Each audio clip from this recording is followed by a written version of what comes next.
Yeah. Hello. A very, very good evening, all of you. This is such a wonderful time for a simple reason that during this week, the world population, we all knew that we have touched 8 billion in number. While that is something to really cherish about, let me also draw your attention to some of the predictions that are given by few organizations which work very closely on the global warming. Now, there is something called the plus 3 degrees centigrade, which means bases the kind of global warmings and then the average earth temperature that we have been monitoring for the last, I would say, 1.5 centuries. That is probably right. The expectation is that if we do not act now, we would soon be in a place where the plus 3 degrees would be an irreversible, I would say, change, which would result in the rise of sea levels by close to 12 inch, that is almost a feet. What does that mean? It means that close to 50% of the world's population will not have enough land to survive. When on one hand we celebrate the growth of population, and on the other hand we also witness these alarming situations. In a context like this, the Global Sustainable Development Summit 22 has its own significance because it's a very diverse event that brings together small business owners, associations, technocrats, sustainability leadership experts, government officials, members of the academic community to deliberate, discuss, talk about the problems entrepreneurs face today and to find ways to promote sustainable economic growth, keeping in mind the global sustainable development. Events like this are especially helpful because they let us use a wide range of evidence and experiences to build right solutions. We are very interested in what you have to say and can't wait to share the results of the Council's continued research and outreach to small businesses.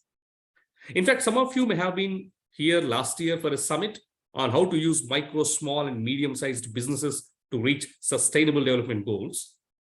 We want to move that conversation forward today by looking at not only the businesses that are sustainable, but also how these businesses could help create jobs in these tough economic times, especially during the times when the likes of Google, Microsoft, Facebook, Amazon, I would like to keep Twitter aside for a different reason, are laying off tens and thousands of people.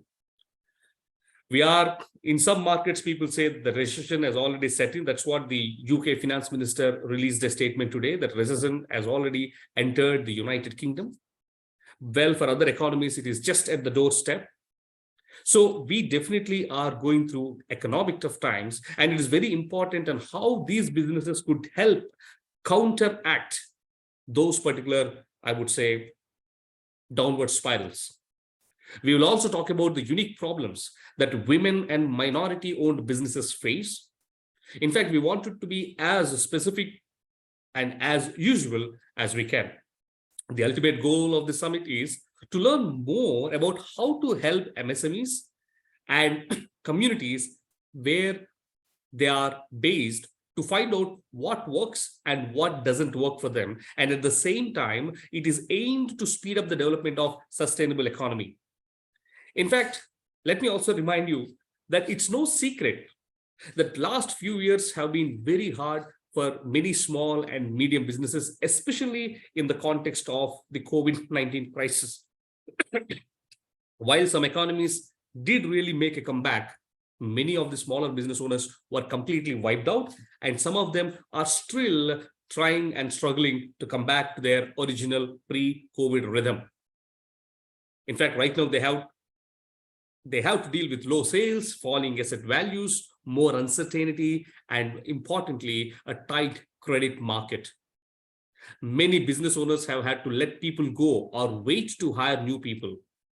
And many people who thought they might start their own businesses have put those ideas on hold for a simple reason of this VUCA world. As many of you know, Small businesses have helped the economy get back on its feet in the past. And in the current economic climate, we need to think carefully about how our Global Council for International Promotion and Trade can help small businesses and entrepreneurs get the help they need to create more employment and to create more jobs.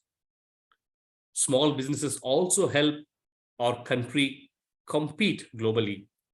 They're often more flexible than bigger companies when it comes to bringing new products to the world market. At home, many entrepreneurs do more than provide important goods and services. In fact, the biggest lever in the growth of any economy is innovation, and innovation is maximum demonstrated and displayed always by the small business owners. And I'm sure some of you who are here are pioneers in that innovation.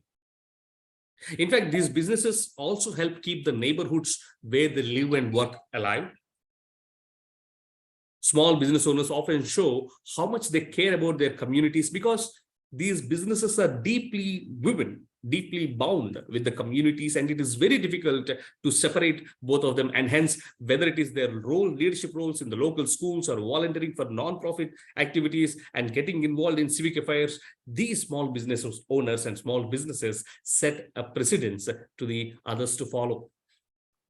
Global Council for the Promotion of International Trade wants to help these small businesses and people who want to start their own businesses. We do this by, for example, doing research that adds to what we know about what makes people desire to start their own business and what stops them from doing so.